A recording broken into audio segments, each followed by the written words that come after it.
Les armes là sont allées Alors, là-bas. vous aurez remarqué, le débat n'a pas pris fin à la pause, même si on a pris une pause. Et donc, nous allons entamer la troisième partie avec le troisième sujet, bien sûr. Le président camerounais Paul Biya a conclu vendredi la 15e conférence des chefs d'État de la CEMAC en transmettant son mandat à la tête de l'organisation à Faustin Archange Touadéra. Le président centrafricain sera en poste durant un an. Germain, vous avez la parole. Oui, je crois que c'est un rituel qui se perpétue. Donc, les chefs d'État se succèdent à la tête de nos communautés. Au niveau de la communauté économique et monétaire des États de l'Afrique centrale, il y a le doyen Paul Biya, donc, comme vous l'avez dit, qui passe le témoin au président Touadéra de Centrafrique. Donc, ça a été fait. Mais les défis restent les mêmes. Oui, les défis restent les mêmes. Sécuritaire, économique. Sécuritaire et économique. Politique aussi. Vous savez que ce sont nos communautés qui ont finalement dépassé les cadres purement économiques pour s'insérer, pour parler politique. Et justement, par exemple, lors de leur 15e session qui a eu lieu, la situation au Tchad a été au menu des discussions. Cette communauté s'est félicitée de la qualité avec laquelle la transition est conduite. Donc au Tchad est encouragé le jeune président tchadien à faire aboutir la transition. Il y a eu cette question sur la monnaie qui n'a pas été abordée en profondeur, donc ça va rester forcément l'un des chantiers sur lesquels Touadéra doit pouvoir travailler. Ce sont des questions qui ont été renvoyées au niveau des ministères des Finances et des techniciens dans les pays. Donc je crois que sur ce volet-là, il sera attendu. Mais l'une des priorités va rester la sécurité dans cette partie de l'Afrique. Le Tchad qui n'est pas totalement stable. Il y a le Gabon qui est dans une année électorale, qui risque de bouger. Le Cameroun aussi, qui connaît quelques difficultés. Centrafrique aussi. Et donc, je crois que c'est un président qui est dans un pays pas tout à fait tranquille, qui prend les rênes donc, de cette organisation sous-régionale-là. Avec ces défis, on espère qu'ils sauront être à la hauteur, qu'ils sauront s'approcher progressivement de ce que réussit la CEDEAO par ici, parce que il faut le reconnaître aussi, c'est un peu le jumeau ou la jumelle de la CEDEAO en Afrique centrale, mais ici, en Afrique de l'Ouest, on a réussi beaucoup plus l'intégration. La CEDEAO a réussi beaucoup plus sur certaines crises, même si certains défis n'ont pas été relevés à temps. On pense que la CEDEAO en a fait, ça c'est juste un parallèle maintenant pour revenir à la CEMAC.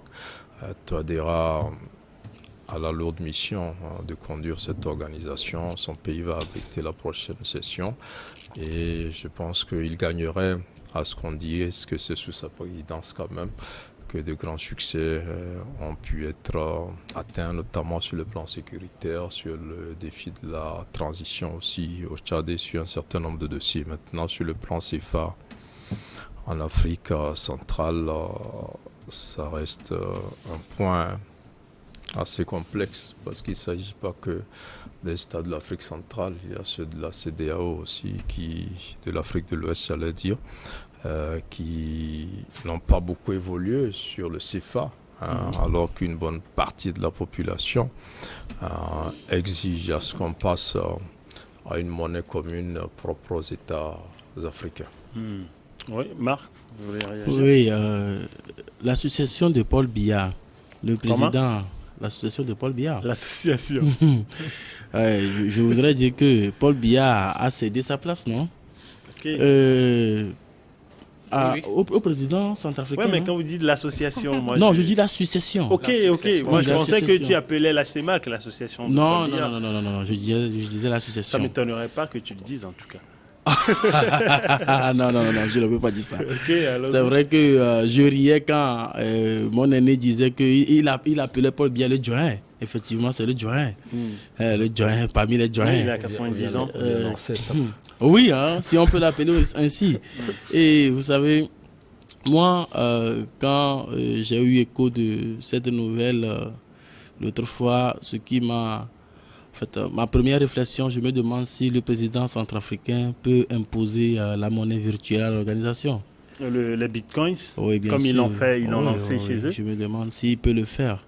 Puisque rien ne changera de l'autre côté. Ils sont toujours dans le même schéma.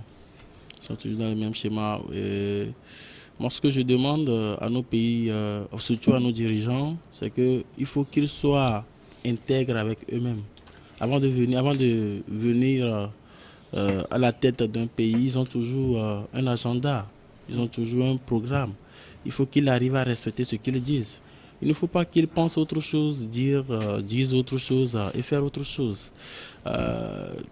Surtout, nos dirigeants africains, moi, ils ne m'inspirent pas trop confiance. Il ne m'inspire pas trop confiance.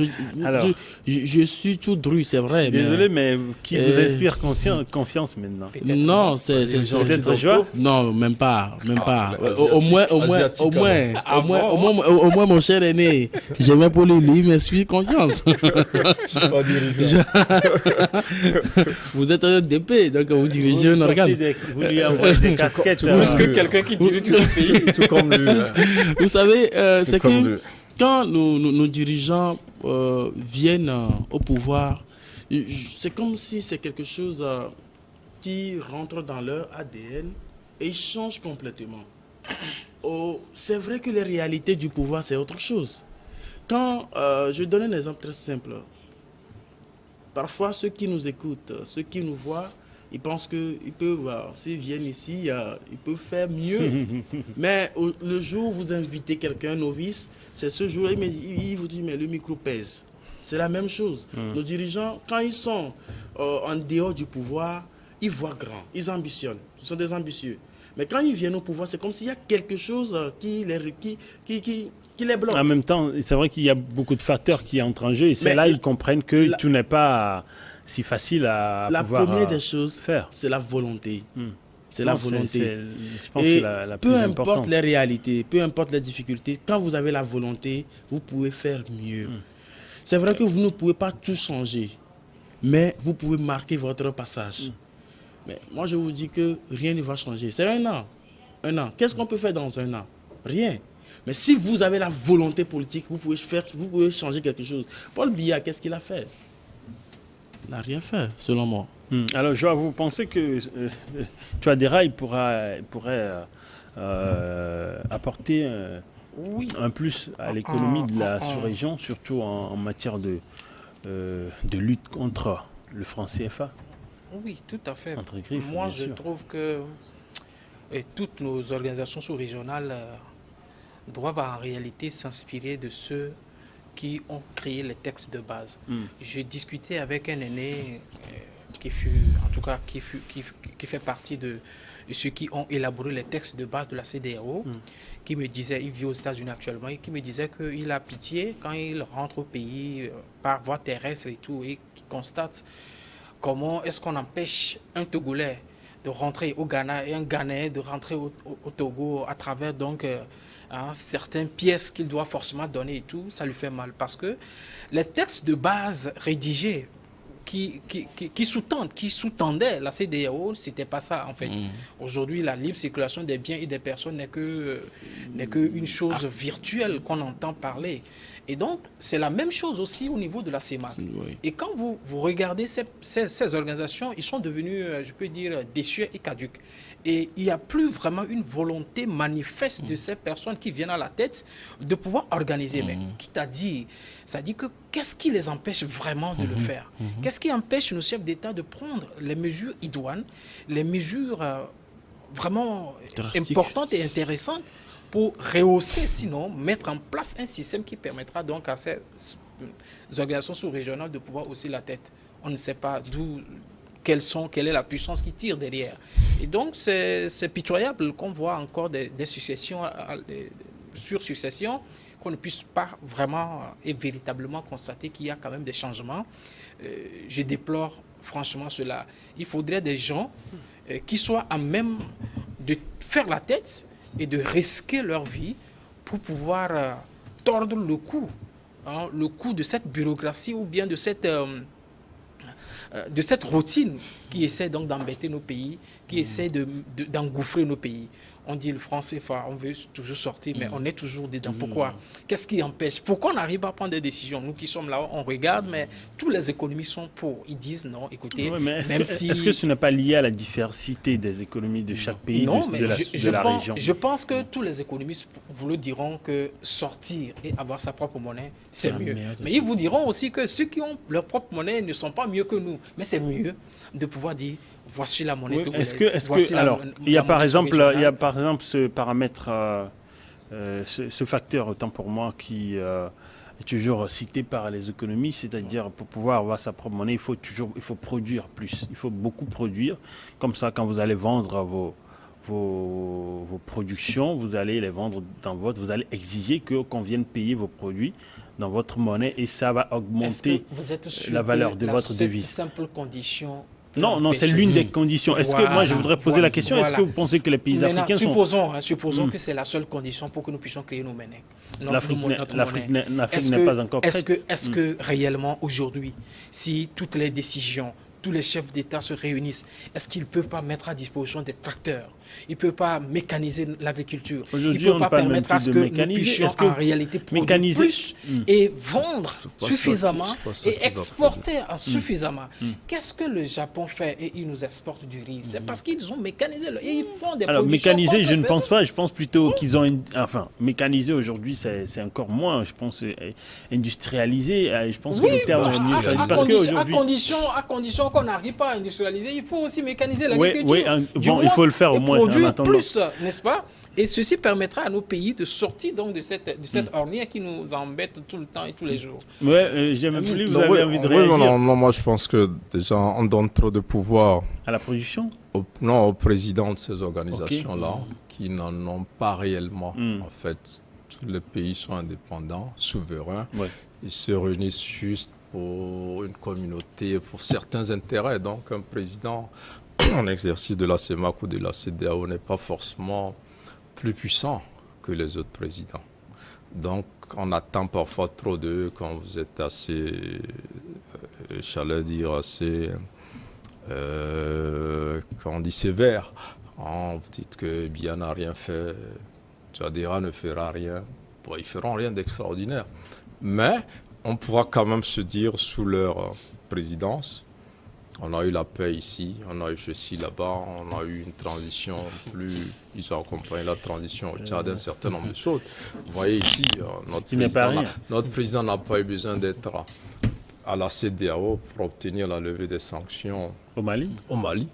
Mais la CEDEAO a quand même réussi cela. On peut se dire, voilà... Si nous prenons par exemple l'organisation de l'Union européenne, par exemple, maintenant. Et le président de l'Union européenne qui prend une décision elle doit avoir une portée internationale et elle a beaucoup d'impact que le président français. Mais il y a plusieurs pays, la Pologne et consorts, qui ne respectent rien de ce qu'on décide. Oui, mais là, la majorité des gens sont au sein de l'Union. D'abord, ils ont commencé par la communauté économique européenne avant d'aller à l'Union européenne. C'est beaucoup de chemin.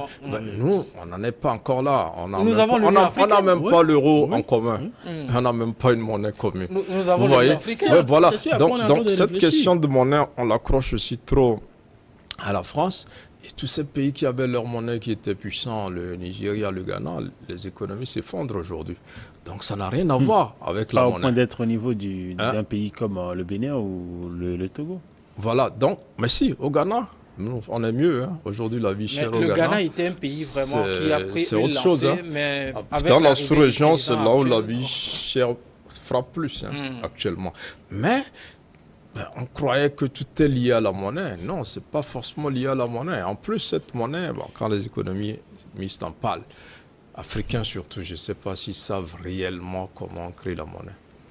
Parce que quand vous voyez des pays comme les États-Unis, ou l'Angleterre, qui dévaluent eux-mêmes leur monnaie à tout moment et qui qui jouent sur les autres monnaies. Vous savez que des pays comme la France avaient intérêt à s'arrimer à l'euro. Les pays aussi puissants que l'Allemagne qui avaient le Deutschmark se sont arrimés à l'euro pour être en sécurité. Donc nous, aujourd'hui, quand nous disons monnaie, on a quand même une monnaie qui nous stabilise un peu, mais c'est par rapport à l'euro. Le CFA est arrimé à l'euro. Maintenant, si on quitte, où est-ce qu'on ira? Il faut que les économistes arrivent. Moi, je ne suis pas économiste. J'arrive. Je voudrais juste intervenir. Oui, je vais vous laisser. Oui, je sais. Vous savez, lorsque un pays africain ou les organisations des pays africains essayent donc de mettre en place leur monnaie unique, il y a toujours une force étrangère qui s'interpelle. Non, arrêtons cette histoire-là. Non, c'est une réalité. Même la preuve même est au Togo. Non. Lorsque nous avons voulu mettre notre monnaie ici au pays, vous avez lu l'histoire, vous connaissez très bien ce qui s'est passé. Et même tous les pays qui ont essayé. Est-ce que vous dites, un pays comme la Guinée a eu sa monnaie bien avant d'autres? Vous savez ce que vaut le franc guinéen aujourd'hui? Donc la monnaie n'est pas forcément la solution pour se développer. Mais c'est une des solutions. Non, mais attends. Moi, je ne suis pas économiste. Mais je fais qu'un constat. Et la Guinée a créé sa monnaie, le Ghana a créé sa monnaie, le Nigeria a créé sa monnaie. Il y en a plusieurs dans la sous-région qui ont leur monnaie. Est-ce qu'il y a une puissance étrangère qui les a empêchés de créer leur monnaie? La réalité après, c'est que ces monnaies-là sont dévaluées. Vous avez vu Mobutu à l'époque a créé le Zaïre. Il te fallait des centaines de milliers de Zaïre pour acheter un pain à l'époque. Les gens dans des pays mettent de l'argent dans des brouettes pour acheter de petites choses. Donc moi je ne crois pas que c'est aussi simple que ça. Est-ce que nos économistes aujourd'hui connaissent vraiment les tenants et les aboutissants de la création de la monnaie? Sur quelle base? On vous dira, ça peut nous soulager. On nous dira les critères de convergence. Ok. Moi, j'ai demandé à un économiste c'est quoi les critères de convergence. Il m'a expliqué ça dans des termes que ce qui était plus compliqué même que ce que je cherchais à comprendre. Vous savez, si ça ne peut pas nous aider, les économistes ne peuvent pas se réunir et chaque fois parler de cela. Un changement fait toujours du bien. Moi, je pense fondamentalement que le truc est simple. On dit c'est le travail qui crée la richesse. Oui, mais sur cette base, on ne peut pas se tromper. Oui, ceux qui travaillent deviennent riches. Oui, mais ce n'est pas la monnaie qui rendra un pays prospère. Mais je pense que c'est un pays. Mais voyez la Chine. La Chine ne peut pas prospérer parce que... Non, la Chine ne peut pas prospérer parce qu'ils ont une monnaie forte. Ils prospèrent parce qu'ils travaillent. C'est la base. La monnaie aussi est La monnaie aussi fait une partie. La monnaie est obligée de suivre le travail. C'est de ça qu'il parlait, justement. Moi, je ne suis pas économiste. Je ne maîtrise pas. Mais les quelques pays qui ont leur monnaie, ce n'est pas ça la solution. Si nous prenons l'exemple des pays européens qui veulent simplement sortir de... Si aujourd'hui la France veut dire, ok, moi je vais avoir ma propre monnaie, et je sors de l'Union européenne, je ne vais plus utiliser l'euro. Est-ce que vous pensez que la France va bénéficier de tous les privilèges? Oui, j'en viens. Vous voyez pendant les dernières élections, nous devons quand même chercher à mettre en place pendant les dernières élections, il y a Marine Le Pen qui s'est amusée à dire aux Français, elle va revenir sur le franc français. Mais personne ne l'a suivi dans cette aventure. Oui, c'est pas possible parce qu'ils vont regretter. Justement parce que nous, on parle en termes de souveraineté. On se dit on ne peut pas dépendre d'un pays. En fait, c'est ça. Or, nous sommes dans une communauté où des pays dépendent d'un panier. Alors, on va observer la pause. On va revenir. Tu auras la parole tout à l'heure, juste après la pause. On va la observer et revenir dans un instant.